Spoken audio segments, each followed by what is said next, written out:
பிதா குமாரன் பரிசுத்தாவின் நாமத்துக்கு மகிமை உண்டாவதாக. வழிபாட்டுக்கு ஆரம்பமாக கண்களை மூடி ஆண்டவரை நோக்கி நாம் பிரார்த்தனை செய்வோம். துதிகளுக்கும் ஸ்தோத்திரங்களுக்கும் பாத்திரவானாகிய நல்ல ஆண்டவரே, இந்த பிள்ளைகளாகி நாங்கள் இந்த பரிசுத்தமான நாளிலே ஆண்டவருடைய சமூகத்தை கூடி வந்திருக்கிறோம். உம்மை தொழுது கொள்ளும்படியாக வந்திருக்கின்ற போது ஆண்டவருடைய பிரசனம் இந்த ஆலயத்தை நிரப்பும்படியாக நாங்கள் ஜெபிக்கிறோம். என்னுடைய விண்ணப்பங்களை கேட்டு பதில் கொடுத்து நாங்களும் உங்களுடைய வார்த்தைகளை கேட்டு அதன்படி நடக்க கிருபை செய்து உங்களுடைய பெருக்கமான ஆசீர்வாதத்தோடு எங்களை அனுப்பும்படியாக நான் ஜெபிக்கிறோம்.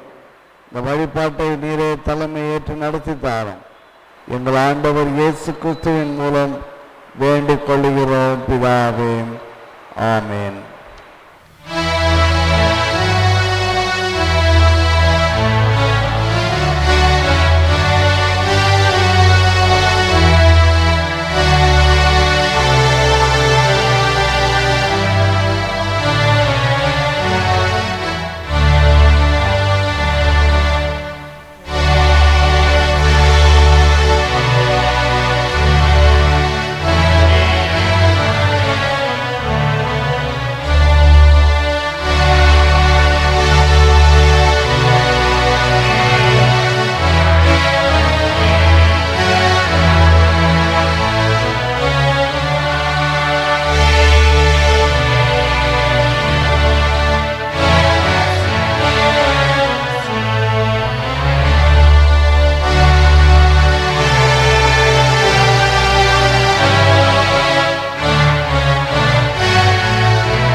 என்ற வண்ணமாக நாம் கடவுளை தொழுவோம். கடவுள் ஆவியாயிருக்கிறார். அவரை தொழுது கொள்ளுகிறவர்கள் ஆவியோடு உண்மையோடும் அவரை தொழுது கொள்ள வேண்டும். நம்முடைய பிதாவாகிய கடவுளாலும் கர்த்தராகிய இயேசு கிறிஸ்துவினாலும் உங்களுக்கு கிருபையும் சமாதானமும் உண்டாவதாக. இது கர்த்தர் உண்டு பண்ணின நாள். இதிலே களி கூர்ந்து மகிழ கடவோம். திரியேக கடவுளை நாம் போற்றுவோம், சேர்ந்து ஏறெடுப்போம். எங்கள் தந்தையாம் கடவுளே, உன் வல்லமையாலும் ஞானத்தாலும் எல்லாவற்றையும் படைத்து உமது குமாரனை எங்கள் இரட்சகராக தரும்படி உலகத்தில் அன்பு கூர்ந்தீரே, உம்மை போற்றுகிறோம். குமாரனாம் கடவுளே, பாவத்தை தவிர்த்து எல்லாவற்றையும் எங்களைப் போல் மனிதனாகி எங்கள் பாவங்களுக்காக ஒப்பு கொடுக்கப்பட்டு எங்கள் நீதிக்காக உயிர்த்தெழும்பியவரே, உம்மை போற்றுகிறோம். பரிசுத்த ஆவியானவராகிய கடவுளே, எல்லா உண்மைக்குள்ளும் எங்களை வழிநடத்தி கடவுளின் அன்பை எங்கள் நெஞ்சில் பொழிகிறவரே, உம்மை போற்றுகிறோம். பிதா குமாரன் பரிசுத்த ஆவியாகிய கடவுளே, உமக்கே எக்காலமும் எல்லா புகழும் மகிமையும் உண்டாவதாக. நம்முடைய பாவங்களை நாம் திருவசனத்தின் அடிப்படையிலே ஆண்டோட சமூகத்திலே ஏறெடுப்போம். நமக்கு பாவமில்லை என்பமானால் நம்மை நாமே வஞ்சிக்கிறவர்களாகவும், நமக்குள் உண்மை இல்லை, நமது பாவங்களை அறிக்கையிட்டால் பாவங்களை நமக்கு மன்னித்து எவ்வித அநீதமும் நீங்க நம்மை சுத்திகரிப்பதற்கு அவர் நம்பத்தக்கவரும் நீதியும் உள்ளவர். நான் எழுந்து என் தகப்பனிடத்திற்கு போய், தகப்பனை பரத்துக்கு விரோதமாக ஒரு பார்வையிலும் பாவம் செய்தேன். இனி உடைய மகன் மகள் என்று சொல்லப்படுவதற்கு நான் பாத்திரன் அல்லன். உம்முடைய கூலிக்காரரில் ஒருவனாக என்னை வைத்து கொள்ளும் என்பேன். கடவுள் ராஜ்யம் சமீபித்திருக்கிறது. மனம் திரும்பி சுவிசேஷத்தில் நம்பிக்கை வையுங்கள். நமது பலவீனங்களுக்காக பரிதபிக்க முடியாத பிரதான ஆசாரியர் நமக்கிராமல் எல்லா விதத்திலும் நம்மை போல் சோதிக்கப்பட்டோம் பாவம் இல்லாத பிரதான ஆசாரியரே நமக்கு இருக்கிறார். நாம் அனைவரும் முழங்கால் படிட்டு அமைதியாக நம்முடைய பாவங்களை ஆண்டோட சமூகத்திலே சோதனை செய்வோம். முதலாவது பாவரிக்கை ஜெபத்தின் வாயிலாக சர்வ வல்லமுள்ள கடவுளிடத்தில் நாம் நமது பாவங்களை தாழ்மையோடு அறிக்கையிடுவோம். சர்வ வல்லமையும் மிகுந்த இரக்கமுள்ள பிதாவே, தப்பிப்போன ஆடுகளைப் போல நாங்கள் வழிகளை விட்டு வழுவி அலைந்து போனோம். எங்கள் இருதயத்தின் யோசனைகளுக்கும் விருப்பங்களுக்கும் மிகவும் இணங்கி நடந்தோம். உமது பரிசுத்த கற்பனைக்கு விரோதமாக குற்றம் செய்தோம். செய்யத்தக்கவை செய்யாமல் செய்யத்தகாதவர்களை செய்து வந்தோம். எங்களுக்கு சுகமே இல்லை. ஆனாலும் ஆண்டவரே தேவரீர் எங்கள் ஆண்டவராகிய இயேசு கிறிஸ்துவின் மூலமாய் மனிதருக்கு அருளி செய்த வாக்குத்தத்தின்படியே நிர்பாக்கியமுள்ள குற்றவாளிகளாகி எங்களுக்கு இறங்கும். தப்பிதங்களை அறிக்கையிடுகிற எங்கள் மேல் பொறுமையாயிரும். பாவத்து நிமித்தம் துக்கப்படுகிற எங்களை சீர்படுத்தும்.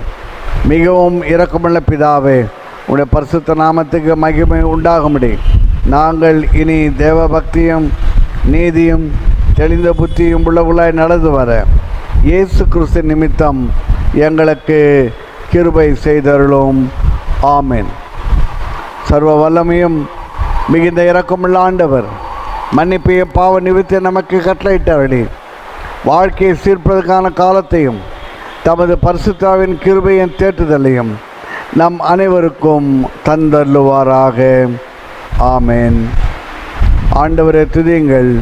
ஆண்டவர் நாமம் துதிக்கப்படுவதாக. திருமறை பாடங்கள் வாசிக்க கேட்போம்.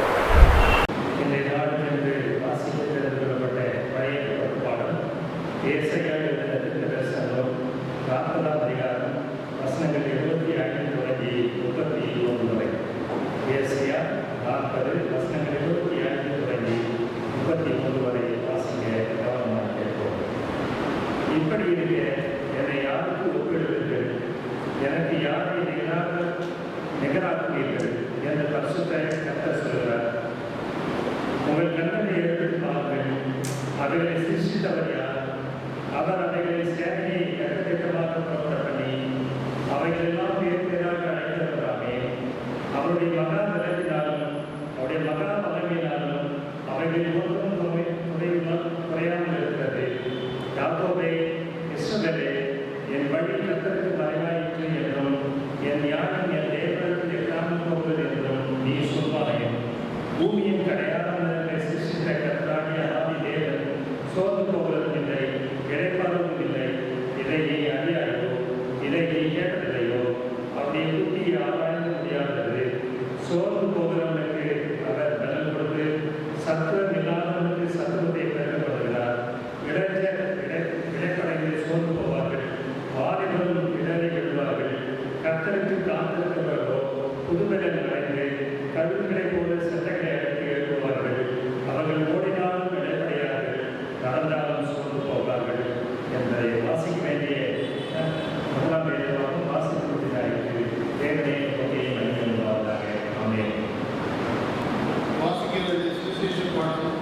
லூக்கா எழுதிய சுவிசேஷம் 24ஆம் அதிகாரம் வசனங்கள் 44 முதல் 49 வரை வாசிக்க கேட்போம்.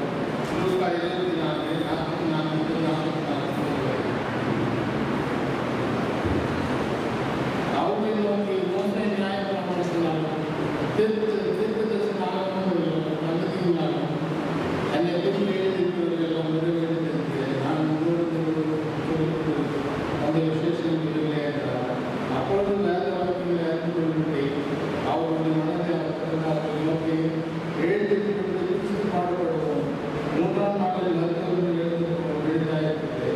அன்னை மக்களும் பாவங்களும் தேசத்தின் தொடங்கி சகல தேசத்தாரும் அவர் நாமத்தினால் எழுதியிருக்கிறவர்களுக்கு நீங்கள் சாட்சிகளாக இருக்கிறீர்கள்.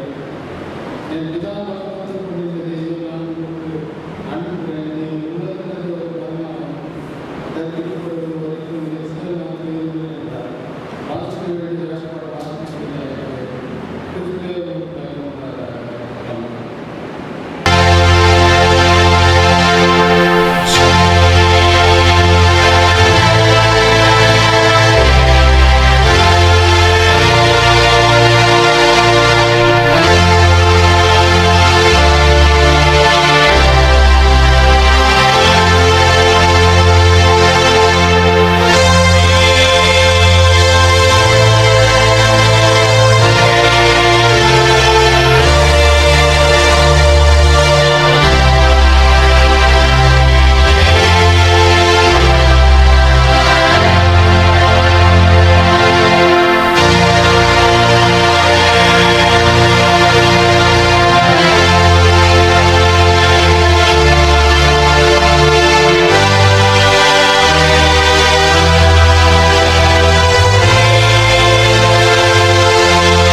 என்ன செய்ய போகிறோம்? சற்று நம்மை நாமே சீர்தூக்கி பார்ப்போம். கடைசி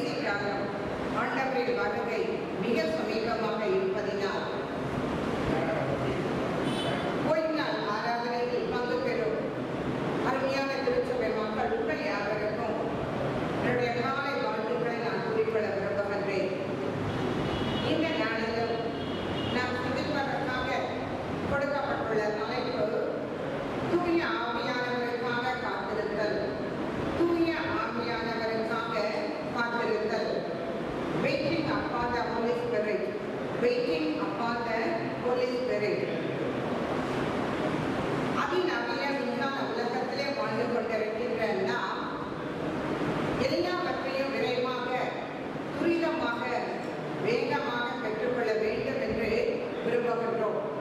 like instant coffee, instant tea என்று சொல்லி எதற்குமே நாம் காத்திருந்து பொறுமையாக பெற்றுக்கொள்ள வேண்டும் என்று நினைப்பது இல்லை. உடனடியாக நமக்கு கிடைக்குமா என்று சொல்லித்தான் நாம் எதிர்பார்த்து கொண்டிருக்கின்றோம். ஒருவேளை படிப்பு, வேலை, திருமணம், குழந்தை பாக்கியம் இதற்காக காத்திருக்க வேண்டிய சூழ்நிலை ஏற்படும் போது ஒரு விதமான கசப்பு நம்முடைய உள்ளத்திலே, வெறுப்பு, குறை கூறுதல், நாட்கள் கடந்து செல்கிறதே என்ற ஒரு ஏக்கம்.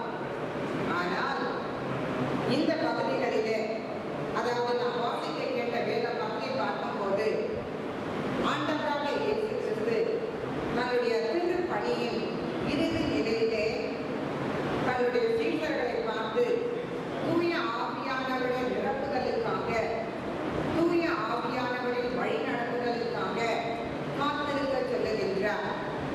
பரிசுத்த ஆவியானவரை பெற்றுக்கொள்ள வேண்டும் என்று தன்னுடைய சீடர்களை பார்த்து காத்திருக்க சொல்லுகின்றார் ஆண்டவராக இயேசு கிறிஸ்து. ஒரு பொருளை நாம் இலவசமாக பெற்றுக்கொள்ளும் போது அதனுடைய மதிப்பு, அதனுடைய விலைக்கிரயம் நமக்கு பெரிதாக குன்றாது. காரணம், இலவசமாக பெற்றுக்கொண்டோமே என்று சொல்லி. ஆனால் இங்கேயும் ஆண்டவராக இயேசு கிறிஸ்து தன்னுடைய பரிசுத்த ஆவியின் நிரப்புதலை சீஷர்களுக்கு கொடுத்திருக்கலாம் உடனடியாக. ஆனால் செய்யவில்லை. காரணம் என்ன?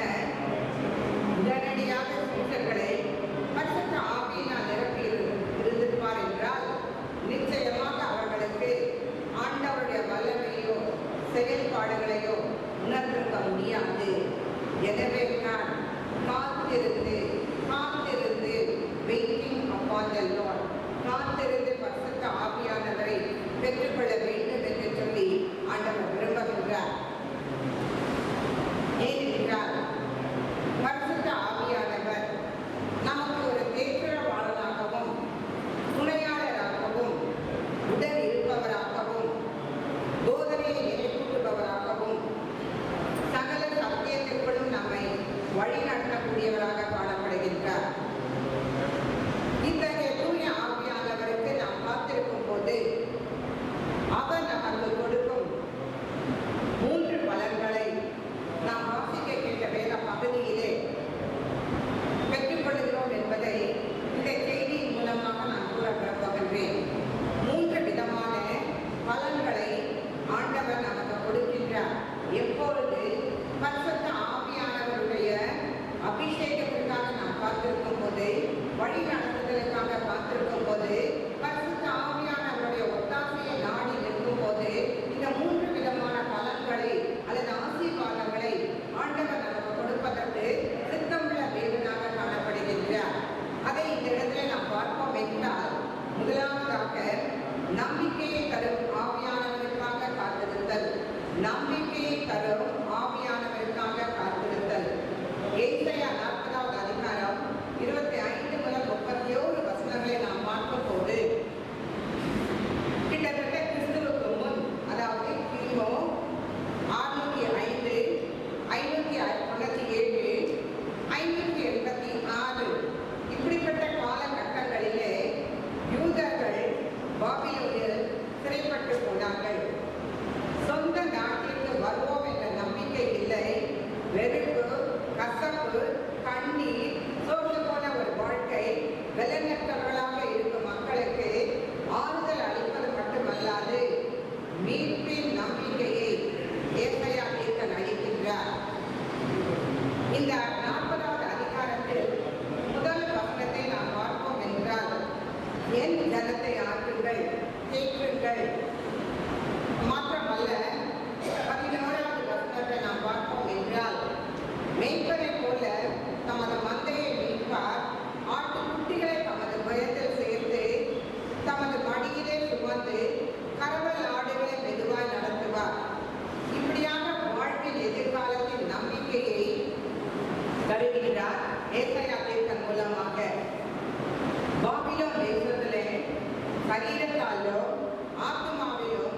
கலங்கி வெள்ளநற்ற இஸ்ரவேல் மக்களுக்கு கொடுக்கப்பட்ட நம்பிக்கை வார்த்தை என்னவென்றால், இதே ஏசாயா 40வது அதிகாரம் 29வது வசனத்தில், சோர்ந்து போகிறவனுக்கு அவர் பலன் கொடுத்து சத்துவம் இல்லாதவனுக்கு சத்துவத்தை பெருகப்படுகின்றார். சோர்ந்து போகிறவனுக்கு அவர் பலன் கொடுத்து சத்துவம் இல்லாதவனுக்கு சத்துவத்தை பெருகப்படுகின்றார். எதிர்காலமே கேள்விக்குறியாக இருந்த இஸ்ரவேல் மக்களுக்கு 31வது வசனத்தில் மிக அருமையான ஒரு வாக்குத்தத்த வசனமாக ஏசாயா குறிப்பிடுவதை நாம் பார்க்கின்றோம். கர்த்தருக்கு காத்திருக்கிறவர்களோ புது பலன் அடைந்து கழுகுகளைப் போல செட்டைகளை அடித்து எழுப்புவார்கள். அவர்கள் ஓடினாலும் விளைவுடையார்கள், நடந்தாலும் சோர்ந்து போவார்கள் என்று சொல்லி அருமையான ஒரு வேத வசனத்தை நாம் இந்த இடத்துல வாசிக்கின்றோம். நம்முடைய வாழ்வில் கூட பலவிதமான சூழ்நிலைகளில், இது போன்ற சந்தர்ப்பங்களில் போராட்டங்கள், கஷ்டங்கள், கடினமான சூழ்நிலைகள், வறுமை, கவலை, கண்ணீர், வியாதி, இப்படிப்பட்ட போராட்டங்களிலே நாம் சோர்ந்து போகின்ற நம்பிக்கையற்ற நிலைமையில தள்ளப்படுகின்றோம். ஆனால் தூய ஆவியானவருடைய துணையை நாம் நாடும்போது, தூய ஆவியானவரிடத்திலே செல்லும் போது அவர் நம்மை ஆற்றி தேற்றி அரவணைத்து நம்முடைய வாழ்க்கையிலும் நம்பிக்கையை கொடுக்கின்றார். சீஷர்களிடத்திலே நான் என்ன விதமாக மறைக்கப் போகிறேன் என்று சொல்லும் போது, கலக்கமுற்ற சீஷர்கள், சோர்வுடன் இருந்த சீஷர்கள், அவர்களுக்கு ஆண்டவர் சொல்லுகின்ற வசனம் யோவான் 14:1 நாம் பார்க்கின்றோம். உங்கள் இதயம் கலங்காதிருப்பதாக, தேவனிடத்தில் விசுவாசமாயிருங்கள், என்னிடத்திலும் விசுவாசமாயிருங்கள். கேள்விக்குறியோடு இருக்கும் நாம் இத்தகைய நம்பிக்கை தரும், ஆறுதல் தரும் வசனங்களை, வார்த்தைகளை, ஆசீர்வாதமான வார்த்தைகளை நாம் கேட்கும் போது உற்சாகப்படுத்துகின்றோம், ஊக்கப்படுகின்றோம். ஆக இந்த நாட்களிலே விசேஷித்த விதமாக இந்த கொரோனா காலங்களிலே ஒருவேளை நாம் சோர்வுற்ற நிலைமை இருப்போம் என்றால், ஆவியானவருடைய பலன் நமக்கு தேவை. அவரை நாம் அண்டி நிற்கும் போது நிச்சயமாக தூய ஆவியானவர் நம்முடைய வாழ்க்கையிலே பல நிலைகளிலே நமக்கு பலனை கொடுத்து நம்மை ஆற்றி தேற்றி சோர்ந்து போகின்ற ஆத்துமாக்களை அவர் உற்சாகப்படுத்த ஊக்கப்படுத்துகின்ற ஆண்டவராக காணப்படுகின்றார். இரண்டாவது நாம் பார்ப்போம் என்றால், அபிஷேகப்படுத்தும் ஆவியானவருக்காக காத்திருத்தல். அபிஷேகப்படுத்தும் ஆவியானவருக்காக காத்திருத்தல். அப்போஸ்தலர் 1ஆம் அதிகாரம் 1 முதல் 11 வசனங்கள். இதை நாம் பார்ப்போம் என்றால், பழைய ஏற்பாட்டு காலத்திலே அபிஷேகம் என்பது ஒரு குறிப்பிட்ட மக்களுக்கு மாத்திரம் சொந்தமானதாக காணப்பட்டது. உதாரணமாக முதலாவது நாம் பார்ப்போம் என்றால், ஆரோனும் அவருடைய குமாரரும் ஆசாரிய ஊழியத்திற்கு அபிஷேகம் பண்ணப்பட்டார்கள். இரண்டாவது, தன்னுடைய மக்களை வழிநடத்த, ஆட்சி செய்ய கடவுளாலும் மக்களாலும் தேர்ந்தெடுக்கப்பட்டவர்களுக்கு ராஜாவாக அபிஷேகம் பண்ணப்பட்டது. உதாரணமாக சவுல், தாவீது, சாலமோன், இப்படிப்பட்டவர்களை நாம் பார்க்கின்றோம். ஆனால் புதிய ஏற்பாட்டிலே இந்த நிலை முற்றிலுமாக மாற்றப்பட்டு சீஷர்களை பரிசுத்த ஆவியானவரை அபிஷேகப்படுத்துகின்றார். உதாரணமாக நாம் பார்ப்போம் என்றால், மேல் அறையிலே ஒருமித்த சீஷர்கள் ஒருமித்து இருக்கும் போது பெந்தெகோஸ்தே நாளிலே கூடியிருந்த அனைவரையும் தூய ஆவியானவர் அபிஷேகம் பண்ணுகின்றார். அது மாத்திரமல்ல, யோவேல் 2ஆம் அதிகாரம் 28வது வசனத்தை நாம் பார்ப்போம் என்றால், கடைசி காலங்களே மாம்சமான யாவர் மேலும் என் ஆவியை ஊற்றுவேன், அப்பொழுது உங்கள் குமாரரும் உங்கள் குமாரத்திகளும் தீர்க்க தரிசனம் சொல்லுவார்கள் என்ற வசனம் நிறைவேறுகின்றது. அது அன்று மாத்திரமல்ல, இன்றும் நிறைவேறப்பட்டுக் கொண்டிருக்கின்ற வசனமாக காணப்படுகிறது.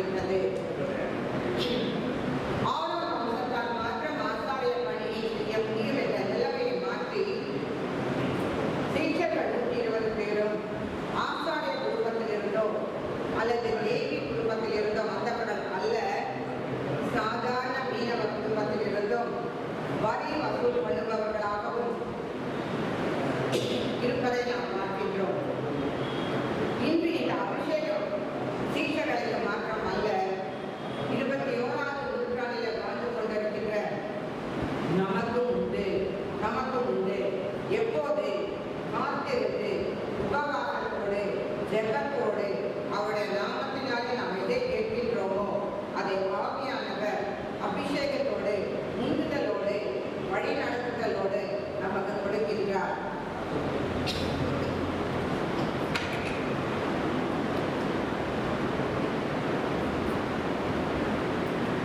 மூன்றாவதாக நாம் பார்ப்போம் என்றால் ஆற்றல் தரும் ஆவியானவருக்காக காத்திருத்தல். ஆற்றல் தரும் ஆவியானவருக்காக காத்திருத்தல். லூக்கா 24ஆம் அதிகாரம் 44 முதல் 49 வரை நாம் வாசித்த பகுதியிலே ஆவியானவர் ஆற்றலையும் பலனையும் அருளுபவர் என்று நாம் அறிவோம். உதாரணமாக நாம் பார்ப்போம் என்றால் நியாயாதிபதிகள் 14ஆம் அதிகாரம் 6வது வசனத்தை நாம் பார்ப்போம் என்றால், சிம்சோன் கர்த்தருடைய ஆவி பலமாய் அவன் மேல் இறங்கினதால் சிங்கத்தின் தாடையை, ஒரு ஆட்டுக்குட்டியினுடைய தாடையை பிடிப்பது போல கிழித்தெறிந்தான் என்று சொல்லி. அடுத்து நாம் பார்ப்போம் என்றால் பெலிஸ்தியர் சிம்சோனுக்கு எதிராக விரோதமாக வந்தபோது கிட்டத்தட்ட 3000 பேர், அது மாத்திரமல்ல 2 தூண்களையும் தன்னுடைய 2 கரங்களினால் அசைத்து 3000 பெலிஸ்தியரோடு மடிந்து போவதை நாம் பார்க்கின்றோம். எப்பொழுது பரிசுத்த ஆவியானவர் அவன் மீது பலமாய் இறங்கின போது. அடுத்து நம்ம பார்ப்போம் என்றால் பச்சையான கழுதையின் தாடை எலும்பை கொண்டு 1000 பேரை கொண்டு போடுவதை நாம் பார்க்கின்றோம். ஆக ஆவியானவருடைய அபிஷேகம் அதன் பலன் கிடைக்கும் போது சிம்சோன் இப்படிப்பட்ட காரியங்களை செய்வதை நாம் பார்க்கின்றோம். இந்த காலகட்டங்களில் நாம் சற்று சிந்திப்போம். ஒருவேளை நாம் யாருடைய பலத்தை நம்பி சார்ந்து நிற்கின்றோம்? பணத்தையா, பதவியையா, பேர் புகழையா, நம்முடைய கல்வி அறிவையா, அல்லது குடும்ப உறுப்பினர்களையா, எந்த ஒரு உலக பிரகாரமான காரியத்தை இன்னைக்கு நம்பி நம்முடைய பலத்தை எதன் மீது நாம் வைக்கின்றோம் என்று சொல்லி சிந்திக்க வேண்டியவர்களாக இருக்கின்றோம். கிறிஸ்துவின் மரணத்திற்கு பிறகு துவண்டு போன சீஷர்கள் உயிர்த்தெழுந்த இயேசுவை சந்திப்பதற்கு நம்பிக்கை தர முடியாமல் தவிக்கின்றனர். காரணம், 3 ஆண்டுகள் அவரோடு உண்டு உறவாடிய சீஷர்களாக இருந்தாலும், அற்புதங்களையும் அடையாளங்களையும் கண்ட சீஷர்களாக இருந்தாலும், அதிகாரத்திற்கும் பதவியிலே இருந்தவர்களுக்காக அஞ்சுகின்றனர், பயப்படுகின்றனர். மாற்றமல்ல, இதே லூக்கா 24ஆம் அதிகாரம் 13 முதல் 32 வரை வாசிப்போம் என்றால், 2 சீடர்கள் எருசலேமில் இருந்து 8 மைல் தூரத்தில் இருக்கக்கூடிய எம்மாவு என்ற கிராமத்திற்கு நடந்து செல்லும் போது நடந்த சம்பவம். அவர்கள் உரையாடல் என்னவென்றால், 2 நாட்களுக்கு முன்னதாக மரித்த ஆண்டவராக இயேசு கிறிஸ்துவின் நிலைமை என்ன என்று சொல்லி கவலையோடு வேதனையோடு அந்த 2 சீஷர்கள் நடந்து பேசிக்கொண்டு நடந்து செல்வதை நாம் பார்க்கின்றோம். சற்று நேரத்தில் 3வது நபராக ஆண்டவராக இயேசு கிறிஸ்துவும் அந்த இடத்துல பங்கு பெறுவதை நாம் பார்க்கின்றோம். ஆனால் சீஷர்கள் அவர் யார் என்று அறியவில்லை. காரணம் என்னவென்றால், சீஷர்களுடைய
என் பிதா வாக்குத்தத்தம் பண்ணினதை இதோ நான் உங்களுக்கு அனுப்புகிறேன்.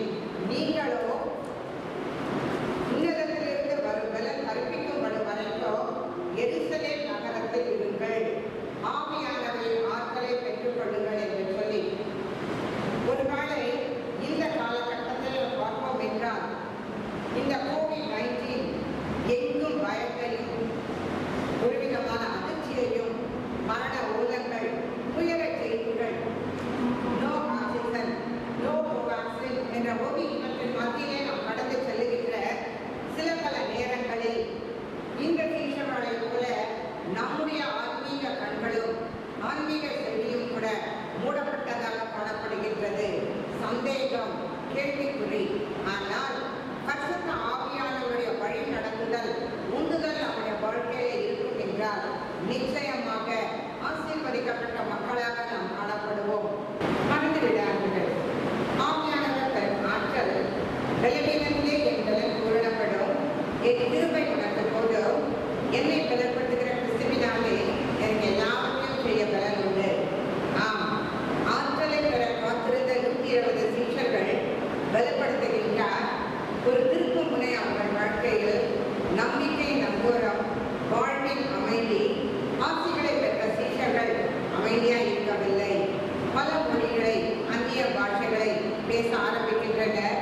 முடையில் இருந்தவர்கள், ஆனால் அவர்கள் ஆவியின் அபிஷேகத்தை பெற்ற பின் 3000 பேர் 5000 பேருக்கு ரட்சிப்பின் வழியையும் ஞானஸ்நானத்தையும் கொடுக்க ஆரம்பிக்கின்றனர். எனவே நம்மையும் நம்முடைய ஆண்டவர் கொடுத்துள்ள ஒரே ஒரு வாழ்க்கை பரிசுத்த ஆவியானவரின் வழி நடத்துதலுக்காக காத்திருந்து ஆவலோடு, ஜெபத்தோடு, உபவாசத்தோடு ஆவியானவரின் அபிஷேகத்தையும் நம்பிக்கையையும் ஆற்றலையும் பெற்று பலருக்கு சாட்சியாக இருக்க ஆண்டவர் நமக்கு அருள் புரிவாராக. ஆமென்.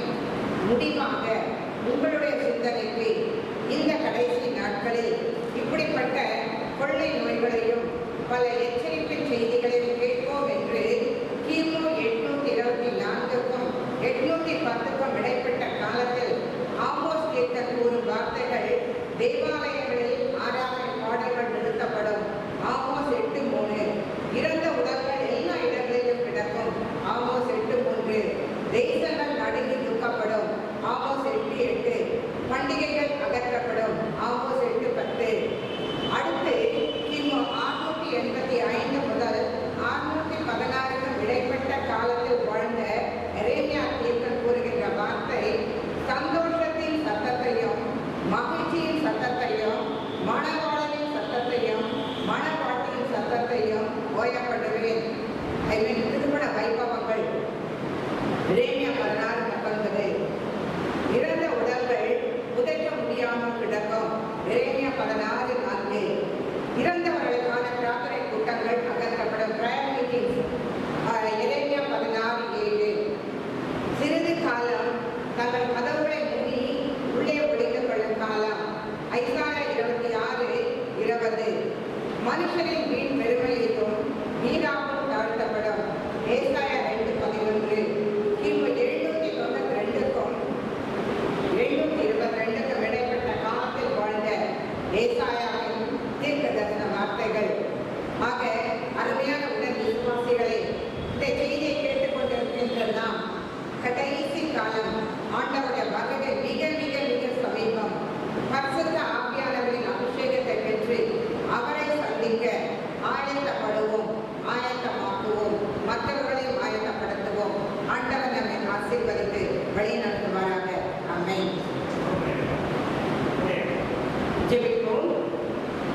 அன்பின் நல்லவர்களே, இந்த காலவேளைக்காக உங்கள் நன்றிகளை துணிகளை தூரவை எடுக்கிறோம். அப்பா, இந்த நாளில் நீங்கள் கொடுத்த கரையை செல்வதற்காக, விலகற்காக, சீவனுக்காக நன்றியோடு நாங்கள் துதிக்கிறோம், துதிக்கிறோம் சுவாமி. இந்த நாட்களிலும் நீர் எங்களுக்கு கொடுத்து வருகின்ற அநேக உலக பிரகாரமாக ஆவிக்க பிரகாரமான ஆசீர்வாதங்களுக்காக நன்றியோடு நாங்கள் துதிக்கிறோம், துதிக்கிறோம் ராஜா. இம்மட்டுமாக பரிசுத்த ஆவியானவர்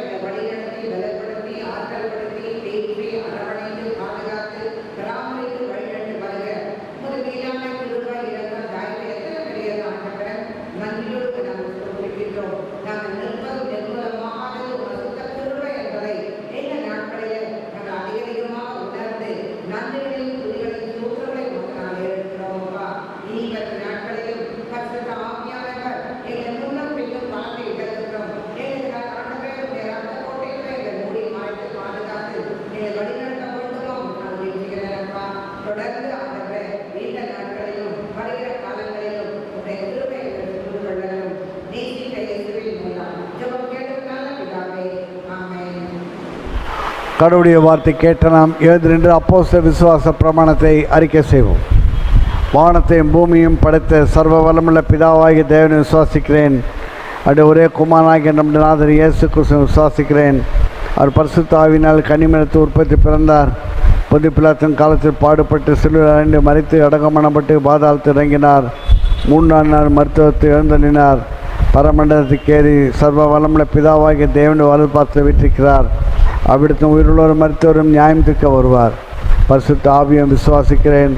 பொதுவாக இருக்க பரிசுத்த சபையும் பரிசுத்தவன் ஐக்கியமும் பாவம் மன்னிப்பும் சரீர உயிர்த்தெழுதலும் நித்திய ஜீவனம் உண்டென்று விசுவாசிக்கிறேன். ஆமென்.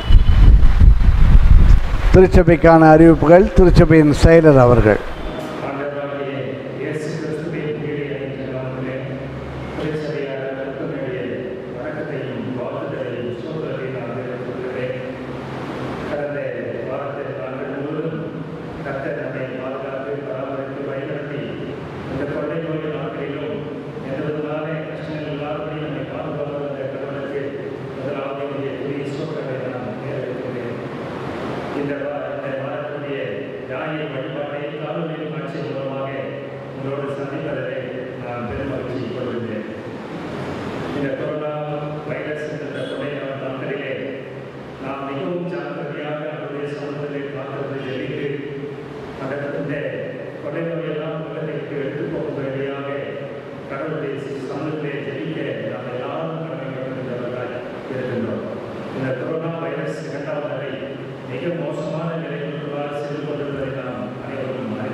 ஆகியவர்களுக்கும் இந்த நாளிலே தூய ஆவியானவர்களுக்காக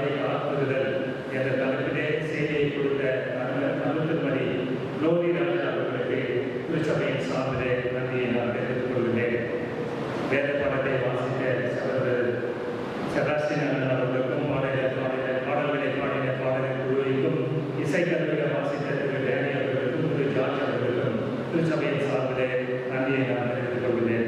பல சிரமங்களுக்கு மத்தியிலே பல பணிகளுக்கு மத்தியிலே ஒவ்வொரு வாரமும் இந்த வழிபாடுகளை ரெக்கார்ட் செய்து யூடியூப் வழிபாடாக நமக்கு வழிபாடு செய்து வருகிற சகோதரர் காந்தியன் அவர்களுக்கும் தமிழ்நாட்டின் ஜோயல் ஜான் அவர்களுக்கும் திருச்சபையின் சார்பிலே நன்றியை நான் தெரிவித்துக் கொள்கிறேன். சிறப்பு ஜெபக்குறிப்புகள் கொரோனா வைரஸ் முற்றிலும் அழிக்கப்பட நாம் தொடர்ந்து உபவாசிப்பதற்காக ஜெபிக்கப்பட கேட்டுக்கொள்கிறேன். பாதிக்கப்பட்டு மருத்துவமனையிலே சிகிச்சை பெற்று வருவதற்காகவும் வீட்டிலே தனிமைப்படுத்திக் கொள்வதற்காகவும் நீ ஜெபிக்கும்படி கேட்டுக்கொள்கிறோம். கொரோனாவினாலே அநேக பேர் இறந்து போனார்கள். அவருடைய ஆத்மத்திற்காகவும் துக்கத்தில் கூடுதல் மக்களுக்காகவும் நாம் ஜெபிக்க அழைக்கப்படுகிறோம். ஆக்சிஜன் தட்டுப்பாடு, மருந்து தட்டுப்பாடு, தடுப்பூசி தட்டுப்பாடு இவைகளெல்லாம் இல்லாதபடி முழுவதுமாக கிடைக்க நாம் இவர்களுக்காக ஜெபிக்க அழைக்கப்படுகிறோம். திரு காவலர்களுக்காகவும் திரு அசோகர்களுக்காகவும் தொடர்ந்து நாம் ஜெபிக்க அழைக்கப்படுகிறோம். பூரண சுகமனையை திருச்சபையாளர்களுக்காக ஜெபிப்பதை கேட்டுக்கொள்கிறோம். சிஎம்சி மருத்துவமனையில் பணியாற்றுகிற நம்முடைய திருச்சபையை சார்ந்த சகோதரர்களுக்கு இந்த தொற்று அடங்காதபடி அவர்கள் பாதுகாக்கப்பட நாம் ஜெபிக்க அழைக்கப்படுகிறோம். இந்த பணியை மிக சிறப்பாக உயிரை பணியை வைத்து செய்து வருகிற டாக்டர்ஸ், நர்சஸ், டெக்னீஷியன், இதர பணியாளர்கள், காவல்துறைக்காக நாம் யாரும் அவர்களால் விசேஷமாக ஜெபிக்க அழைக்கப்படுகிறோம்.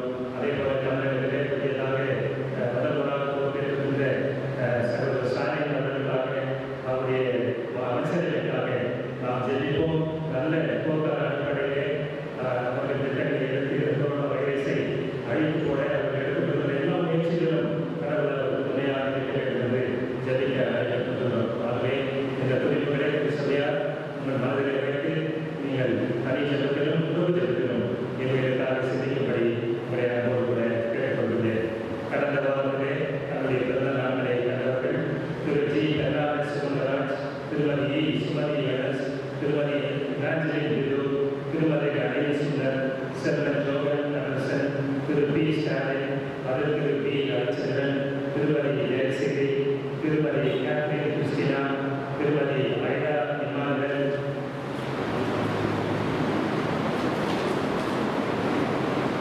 திரு கே விஜயகுமார், திருமதி வளர்மதி அசோகன், திரு ஆரை செல்வன், வெல்விண்டி ராஜன்.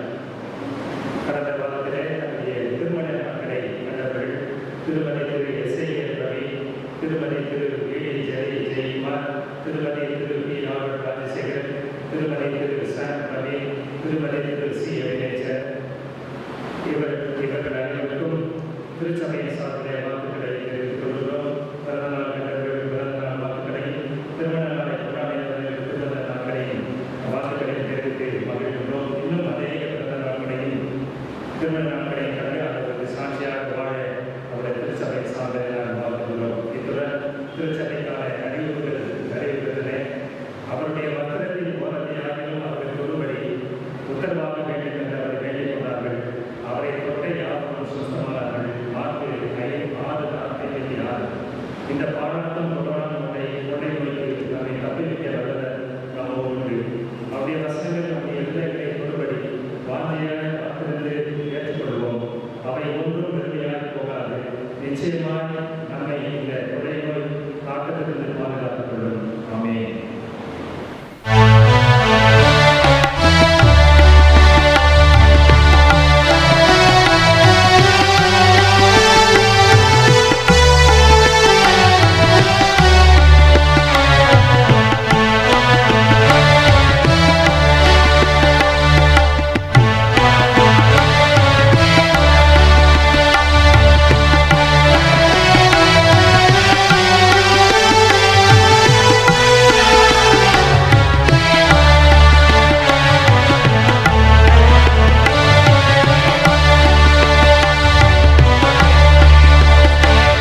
ஜெபம் செய்வோம். திருச்சபைக்கு தலைவராக இருக்கிற நல்ல ஆண்டவரே, பல்வேறு வகைப்பட்ட திருப்பணிகளை நாங்கள் செய்யும்படியாக எங்களை பணித்திருக்கிறீர். தெரிந்த திருச்சபையாக நாங்கள் பல்வேறு திருப்பணிகளை செய்து இந்த நாமத்தை மையப்படுத்தி வருகிறோம். இன்னுமாக நாங்கள் செய்ய வேண்டிய திருப்பணிகளை எங்களுக்கு நினைவூட்டி அவைகளையும் நாங்கள் இணைத்து செய்ய எங்களுக்கு நீர் கிருபை தரும்படியாக மன்றாடுகிறோம். உடைய திருப்பணிக்கு எங்களை அழைக்கின்ற போது உடைய மகத்துவங்களை எங்களுக்கு வெளிப்படுத்தி உம்முடைய அற்புதங்களை எங்களுக்கு காட்டி நீர் கடவுள் என்பதை வெளிப்படுத்தி உடைய திருப்பணிக்கு எங்களை அழைக்கிறீர். அது மட்டுமல்லாமல் எங்கள் மீது ஊதி பரிசுத்த ஆவியை பெற்றுக்கொள்ளுங்கள் என்று சொல்லி அந்த கிருபையை நீர் தந்து நாங்கள் இந்த உலகத்திலே செல்லவும் உமக்கு ஊழியம் செய்யவும் அருட்பணியாளர்களாக எங்களை அனுப்புகிறீர் கர்த்தாவே. ஆண்டவரே, நாங்கள் ஒவ்வொருவரும் அருட்பணி செய்வது கிறிஸ்து கொடுத்த ஒரு அழைப்பு என்பதை எண்ணி பார்த்து இந்த பணியை கிறிஸ்துவின் மூலமாக பெற்றுக்கொண்ட நாம் கிறிஸ்து அருட்பணி ஆற்றினது போலவே நாங்களும் அந்த திருப்பணியை செய்து உமக்கு சாட்சிகளாக ஜீவிக்க கிருபை தாரும். நன்மை செய்ய ஊக்குவிக்கின்ற திருப்பணி, மகத்துவத்தை வெளிப்படுத்தும் திருப்பணி, ஒளியிடத்துக்கு வழிநடத்தும் திருப்பணி ஆகிய திருப்பணிகளை நாங்கள் செய்து இந்த முழுமையான திருப்பணியின் மூலமாக உம்மை நாங்கள் பிரதிபலிக்க உமக்கு நாங்கள் ஊழியம் செய்ய கிருபை தாரும் சுவாமி. எங்களுடைய தகுதி என்னையும் பாராமல் நீரே எங்களை தகுதிப்படுத்தி உங்களுடைய பிள்ளைகளாக மாற்றுகின்றீர் சுவாமி. நாங்கள் ஒளியின் பிள்ளைகளாக ஜீவிக்க கிருபை தாரும். எங்கள் திருச்சபை அடியார்களுக்காக நாங்கள் ஜெபிக்கிறோம். ஒவ்வொருவரும் நீர் பேர்ப்பதாக தொட்டு ஆசீர்வதியும். நல்ல சரீர சுகத்தையும் பலனையும் ஆரோக்கியத்தையும் நீர் தாரும். சுகவீனமாக இருக்கின்ற மக்களுக்காக நாங்கள் ஜெபிக்கிறோம். விசேஷமான கிருபையை நீர் அவர்களுக்கு தந்து இந்த நோய் தொற்றிலிருந்து சரீர பலவீனத்திலிருந்து முழுமையாக விடுதலை கொடுத்து பூர்ணமான சுகத்தை கொடுத்து உம்முடைய ஆரோக்கியத்தை கொடுத்து கர்த்தருடைய விண்ணப்பத்தின் சத்தத்தை கேட்டார், கர்த்தருக்கு ஸ்தோத்திரம் என்று சொல்லத்தக்கதாக உங்களுடைய பிள்ளைகளுக்கு நீர் இறங்கும்படியாக நாங்கள் ஜெபிக்கிறோம் சுவாமி. விரைவிலே இந்த வழிபாடுகள் எல்லாம் மீண்டுமாக திறக்கப்படும். நாங்கள் இந்த ஆலயத்திலே உம்மோடு கூட இணைந்து தொழுகின்ற அந்த ஆசீர்வாதமான காலத்தை மீண்டுமாக உங்களுக்கு தரும்படியாக சமூகத்திலே நாங்கள் ஜெபிக்கிறோம். நடந்து முடிந்த தமிழக சட்டப்பேரவை தேர்தலில் உமக்கு சித்தமான தலைவர்களை அவர்களுக்கு கொடுத்திருப்பதற்காக நன்றி சுவாமி. அவருக்கு நல்ல உள்ளத்தை தந்து ஞானத்தை தந்து வல்லமையாக எடுத்து பயன்படுத்தி மக்களுக்கு நன்மை செய்கின்ற ஒரு அரசாங்கமாக நீர் எடுத்து பயன்படுத்தும்படியாக நாங்கள் ஜெபிக்கிறோம் சுவாமி. இந்த நாளிலே இந்த ஊழியத்துக்காக படுத்த காணிக்கைகளை ஏற்றுக்கொண்டு இந்த ஊழியத்துக்கு என்று எடுத்து பயன்படுத்தும்படியாக ஜெபிக்கிறோம். கொடுத்த மக்களை நீர் அதிகமாக நீர் ஆஸ்வதிக்கும்படியாக நாங்கள் ஜெபிக்கிறோம். இந்த பேராயத்துக்காக நாங்கள் ஜெபிக்கிறோம். தென்னிந்திய திருச்சபைக்காக நாங்கள் ஜெபிக்கிறோம். அகில உலக திருச்சபைகளுக்காக நாங்கள் ஜெபிக்கிறோம். அவையின் ஒருமைப்பாட்டுக்காக நாங்கள் ஜெபிக்கிறோம். அந்த இந்த உலகமானது இந்த ராஜ்யமாக மாறும். ராஜ்யமாக மாறுகின்ற அந்த திருப்பணியிலே எங்கள் எல்லாரும் நீர் ஈடுபடுத்தி நன்மை செய்கின்ற பிள்ளைகளாக வாழ எங்களுக்கு கிருபை தரும்படியாக நாங்கள் ஜெபிக்கிறோம் சுவாமி. கடந்த வாரத்தில் கர்த்தருக்கு நித்திய வந்த பிள்ளைகளுக்கு அந்த குடும்பத்தாருக்கு நீர் ஆறுதலை கொடுத்து இந்த சமூகத்துக்கு வந்திருக்கின்ற பிள்ளைகளே நீர் ஆயத்தமான ஸ்தலத்தில் அங்கீகரித்து தயவாய் ஏற்றுக்கொள்ளும்படியாக நாங்கள் ஜெபிக்கிறோம் சுவாமி. எங்கள் எல்லாரும் ஆசீர்வதியும். கடந்த வார்த்தை தங்களுடைய பிறந்த நாட்டிலையும் திருமண ஆண்டு விழாக்கள் கண்ட பிள்ளைகளுக்காக நாங்கள் ஜெபிக்கிறோம். இந்த பிள்ளைகளுக்கு தேவையான அனுகிரகத்தையும் ஆசீர்வாதத்தையும் நீர் அதிகமாக கூட்டித்தாரோம். எல்லா துதி கன மகிமை உமைக்கே ஏறெடுக்கிறோம். எங்கள் ஆண்டவர் இயேசு கிறிஸ்துவின் மூலம் வேண்டிக் கொள்ளுகிறோம் பிதாவே. ஆமென். பரமண்டிக்கிற பிதாவே, நாமம் பரிசுத்தப்படுவதாக, ராஜ்யம் வருவதாக, உங்களுடைய சித்தம் பரமணத்தை செய்யப்படுவது போல பூமியிலும் செய்யப்படுவதாக. அன்றனை வேண்டிய ஆகத்தின் எங்களுக்கு தாரும். எங்களுக்கு விரோதமாக குற்றம் செய்ய நாம் மன்னிக்கிற போல எங்களுக்கு குற்றங்களை மன்னியும். எங்களை சோதனைக்கு பிரவேசிக்கப்படாமல் தீமை நடத்திக் கொள்ளும். ராஜ்யமும் வல்லமையும் மகிமையும் என்றென்றைக்கும் உம்முடைய வைகளே. ஆமேன். என் ஆத்துமாவே கர்த்தரை ஸ்தோத்திரி, என் முழுமையுடைய பரிசுத்த நாமத்தை ஸ்தோத்திரி. என் ஆத்துமாவே கர்த்தரை ஸ்தோத்திரி, அவர் செய்த சகல உபகாரங்களையும் மறவாதே. ஆமேன். நம்முடைய ஆண்டவராகிய இயேசு கிறிஸ்துவின் கிருபையும் பிதாவாகிய தேவனின் அன்பும் பரிசுத்த ஆவியான ஐக்கியமும் வழிநடத்துதலும் சமாதானமும் நம் அனைவரோடு கூட இன்றும் என்றும் சதா காலங்களிலும் இருப்பதாக. ஆமேன்.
கர்த்தர் உங்களோடு இருப்பாராக. சமாதானத்தோடு போக கடவோம். ஆமேன். எல்லாருக்கும் ஸ்தோத்திரம். God bless you all. Thank you.